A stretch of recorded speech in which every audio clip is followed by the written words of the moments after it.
नमस्कार मित्रों, मैं डॉक्टर राधाकृष्ण। इजी सॉल्यूशन में आपका एक बार फिर से स्वागत है। मेरे हाथ में आप ये एक्टिव गोरस सॉल्यूशन देख रहे हैं। ये सॉल्यूशन हमने गाय के घनसत्व से तैयार किया है। गाय का जो गोबर है, उसका जो घनसत्व होता है, उसमें बहुत तरीके के जीवाणु रहते हैं, बहुत तरीके के बायो एक्टिव रसायन रहते हैं, एंजाइम्स रहते हैं, बायोहेंसर रहते हैं और सबसे प्रमुख उसमें बहुत तरीके के पोषक ऐसे खनिज तत्व रहते हैं जो मिट्टी के लिए पोषणीय रहते हैं। मिट्टी की जो उर्वरा शक्ति है उसको उसमें वृद्धि करने का कारक बनते हैं।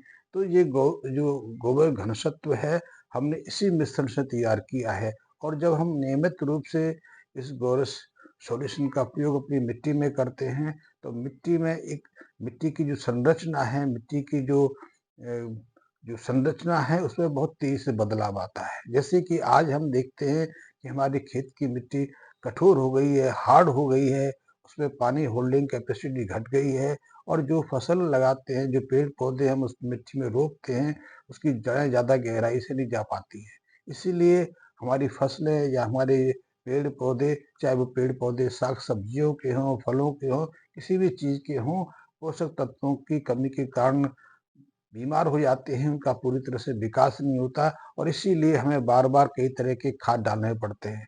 इसके साथ ही कई तरह की बीमारियों का प्रकोप भी बढ़ जाता है। ये हमारे जो फसलें हैं, हमारे जो पेड़-पौधे हैं, उनको अति जो मूल्यवान जो सूक्ष्म पोषक तत्व हैं, वो पर्याप्त मात्रा में प्राप्त नहीं होते।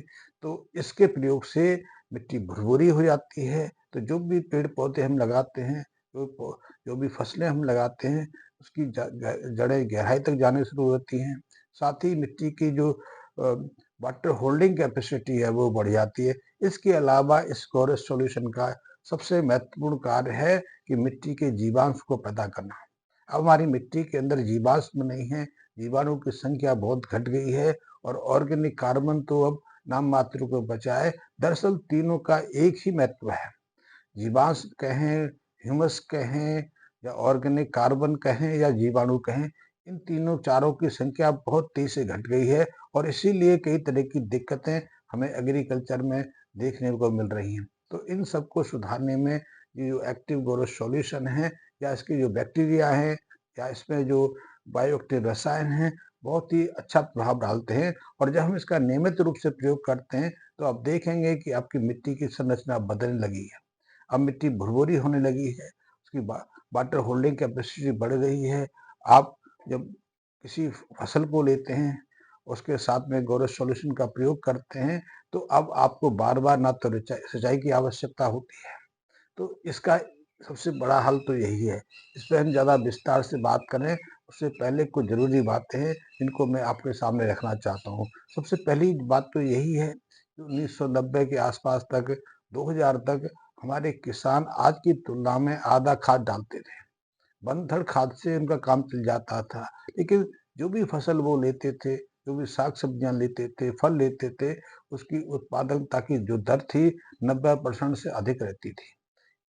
केमिकल फर्टिलाइज़र कम मात्रा में प्रयोग करते थे, लेकिन उत्पादकता उनकी आज की तुलना में अधिक होती थी। इसीलिए हमने जब हरित क्रांति के बाद इतनी उन्नति की कि हम खाद्यान्न के मामले में आत्मनिर्भर हो गए। अब हम पर्याप्त प्रयास करने के बावजूद भी उतनी मात्रा में उत्पादकता नहीं ले पा रहे हैं।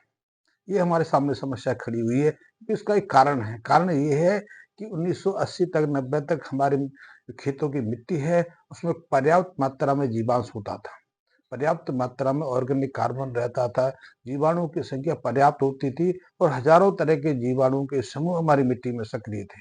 लेकिन जैसे ही हरित क्रांति के नाम पर मॉडर्न खेती की शुरुआत हुई या फिर हम कहें कि जब से नई नई सदी के शुरुआत से जो नए-नए बीज आने शुरू हुए, हाइब्रिड बीजों की उत्पत्ति बढ़ी, उसके कारण कई ऐसे दुष्प्रभाव सामने आने लगे। पहले तो यही है कि जो बीज हम बाजार से लेके अपने फसलों के रूप में अपने खेतों में डालते हैं, उसकी उत्पादकता को अधिकतम सीमा तक ले जाने के लिए हमें बताया जाता है, परामर्श दिया जाता है कि इसमें आप पर्याप्त मात्रा में खाद में प्रयोग करो। खादों के लालच में या उत्पादन बढ़ाने के चक्कर में किसान जो निर्धारित खादों की मात्रा है, जो केमिकल फर्टिलाइज़र की निर्धारित मात्रा है, उससे दुगनी-तिगनी अब खादों का प्रयोग कर रहे हैं। जितनी अधिक मात्रा में खादों का प्रयोग करते हैं, उसके कई दुष्प्रभाव भी आम सामने आ जाते हैं। साथ ही इसके कारण जो मिट्टी की जो संरचना है, उसमें बहुत तेजी से बदलाव आने लगा। जो रासायनिक खाद है, केमिकल फर्टिलाइजर हैं, उनका दुष्प्रभाव जो जीवाणुओं की जो संवर्धन है, जीवाणुओं की जीवन है, उस पर भी प्रभाव पड़ता है। इसीलिए पिछले 30-35 साल में जीवाणुओं की संख्या बहुत तेजी से घटती चली गई और ये जीवाणु हमारी जो केमिकल फर्टिलाइजर है, उसको प्रयोग में लाने के लिए बहुत महत्वपूर्ण है। हम केमिकल फर्टिलाइजर का जो प्रयोग करते हैं, वो सीधे-सीधे हमारे फसलों को काम नहीं आती। हमारी फसलों की जड़ें सीधा सोख नहीं लेती। पहले जो भी हम खाद डालते हैं, चाहे यूरिया डालें, डीएपी डालें, एसएसपी डालें, कोई भी केमिकल फर्टिलाइजर डालें, वो जो फर्टिलाइजर के कण हैं अलग होते हैं। जैसे कि यूरिया को ले लें तो यूरिया सीधा यूरिया के रूप में हमारी फसलों को काम नहीं आता। यूरिया अमोनिया में बदलता है, नाइट्रोजन में बदलता है और नाइट्रोजन आयन के रूप में, नाइट्रेट की आयन के रूप में ही हमारी फसलें अपनी जड़ों के माध्यम से सुख पाती हैं। तभी फसलों के लिए वो जो संवर्धन का काम, विकास का महत्वपूर्ण तत्व बन पाता है। तभी वो नाइट्रोजन फसलों के विकास में मदद करता है, क्योंकि ये नाइट्रोजन बहुत महत्वपूर्ण है। संरचना की दृष्टि से देखें, चाहे सेल डिवीजन के समय सेल विभाजन होता है, तो सेल की संरचना में ये नाइट्रोजन बहुत महत्वपूर्ण भूमिका निभाता है। जो अनुवांशिक संरचना है, डीएनए है, आरएनए है या दूसरी जो जितनी भी संरचना है, बिना नाइट्रोजन के निर्मित नहीं हो पाती। प्रोटीन का निर्माण ही नाइट्रोजन के साथ में होता है। बहुत सारे हार्मोन्स, बहुत सारे जो प्रोटोप्लाज्मा के तत्व हैं, बिना नाइट्रोजन के उनकी संरचना ही नहीं हो सकती, निर्माण ही नहीं हो पाता। तो नाइट्रोजन बहुत महत्वपूर्ण है। लेकिन नाइट्रोजन को कोई भी फसल है अपनी जड़ों से सीधा नहीं सोख पाती है। तो नाइट्रोजन, मतलब यूरिया का नाइट्रोजन स्वतंत्र होता है, आयंस में कन्वर्ट होता है और उसको हमारी जो फसलें हैं, हमारे पेड़ पौधे हैं, अपने जड़ों के माध्यम से तभी प्राप्त करते हैं। आपको जानकर आश्चर्य होगा कि हमारे वायुमंडल में, हमारी हवा में 30% के आसपास नाइट्रोजन है। लेकिन क्या हमारी फसलें उसको सीधा सीधा सोख लेती हैं? ऑक्सीजन तो उसकी तुलना में काफी कम है, लेकिन फिर भी उसको प्राप्त नहीं कर पाते, क्योंकि ऐसी नाइट्रोजन को ये सूक्ष्म जीवाणु ही उपयोगी बना पाते हैं। ऐसे बहुत सारी वनस्पतियां हैं जिनकी जड़ों में ऐसे जीवाणु सहजीवी के रूप में रहते हैं और वातावरण की ऑक्सीजन नाइट्रोजन को सोख कर उसे यूरिया में कन्वर्ट करने के लिए उपयोगी नाइट्रोजन बनाने में बहुत महत्वपूर्ण भूमिका निभाते हैं। तो ये जीवाणु की जो आवश्यकता मिट्टी के लिए बहुत महत्वपूर्ण है। ये जीवाणु नाइट्रोजन को ही नहीं, फास्फोरस को, पोटाशियम को, सल्फर को, जिंक को, आयरन को, इन सभी पोषक तत्वों को उपयोगी बनाते हैं। अन्यथा आप जितने भी खादों का प्रयोग करते हैं, वो खादों के जो ये पोषक तत्व हैं, असक्रिय रूप में हमारी पृथ्वी में पड़े रह जाते हैं, मिट्टी में पड़े रह जाते हैं, फसलों को कोई काम नहीं आते। इसीलिए हमें, जब से हमने जो नई सीड्स का, नए जो हाइब्रिड बीजों का प्रयोग शुरू किया है, उससे खादों की मात्रा बढ़ानी पड़ रही है, क्योंकि हमारी जो फसलें हैं अब मिट्टी से उन पोषक तत्वों को अधिकतम मात्रा में नहीं सोख पाती हैं। क्यों? क्योंकि अब जीवांश भी नहीं रहे। खादों की मात्रा बढ़ाने से हमारी मिट्टी की संरचना बदल गई, जीवांश मर गए, जीवाणुओं की संख्या घट गई। तो अब ऐसे में हम, यदि हमें फिर से लौटना है, फिर से उसी स्थिति में लौटना है कि अब अधिकतम सीमा तक उत्पादकता प्राप्त कर सकें, तो हमें जीवाणु की संख्या में वृद्धि करने की आवश्यकता है। जीवाणु भी ऐसे हों जो खादों का जो पोषक हैं, जो खनिज तत्व हैं, उनको उपयोगी बना सके। साथ ही जो मिट्टी में, वायुमंडल में जो पोषक तत्व हैं, उनकी उपयोगिता भी बढ़ा सकें। तो उसके लिए बहुत सारी चीजें हैं, लेकिन इसके लिए जो गाय के गोबर से, गोबर घनसत्व है जिसे हम एक्टिव गोबर सॉल्यूशन कहते हैं, वो बहुत महत्वपूर्ण भूमिका निभाता है। इसके निरंतर प्रयोग से हमारी मिट्टी में फिर से असंख्य संख्या में जीवाणुओं की वृद्धि होने लग जाती है और बहुत नए नए तरह के जीवाणु विकसित हो जाते हैं। हमारी मिट्टी में लाखों तरह के जीवाणु हैं, हम सबके विषय में नहीं जानते, जिन दो चार के विषय में जान लेते हैं, उन्हें उपयोगी मान लेते हैं, उनके संवर्धन पर काम शुरू कर देते हैं। साथ ही एक चीज और भी होती है, जी ये है कि जो मिट्टी में जीवाणु की संख्या पर्याप्त रहती है, पोषक तत्व पर्याप्त मात्रा में रहते हैं, उस पोषक तत्व को हमारे पेड़ पौधे, हमारी फसलें अपनी आवश्यकता अनुसार उपयोग के रूप में काम में ला पाती हैं। तो ऐसी फसलों में रोगों का आक्रमण भी नहीं होता, क्योंकि मिट्टी के अंदर और फसलों में स्वतः जन्म जाती ऐसी जीव प्रतिरोधी रोग प्रतिरोधक शक्ति डिप्लो हो जाती है कि बहुत सारे रोगों से भी स्वयं रक्षा कर पाए। साथ ही मिट्टी में बहुत तरह के फंगस बहुत तरह के निमाटोड्स हैं या दूसरे जो जीवाणु जो कीट कीट हैं वो विकसित ही नहीं हो पाते, तो ऐसे में हमारी फसल भी बहुत सारे रोगों से सुरक्षित रहती है। ये हमने देखा है जब से हमने खादों की मात्रा बढ़ाई है, हमने नई बीजों का उपयोग शुरू किया है, हमारी फसलों पर नाना प्रकार के रोगों का हमला हो रहा है। और इनको बचने के लिए, इनके उपचार के लिए जितनी दवाएं, जितना कीटनाशक, इंसेक्टिसाइड, पेस्टिसाइड हम प्रयोग कर रहे हैं, उससे खर्चा बढ़ गया है।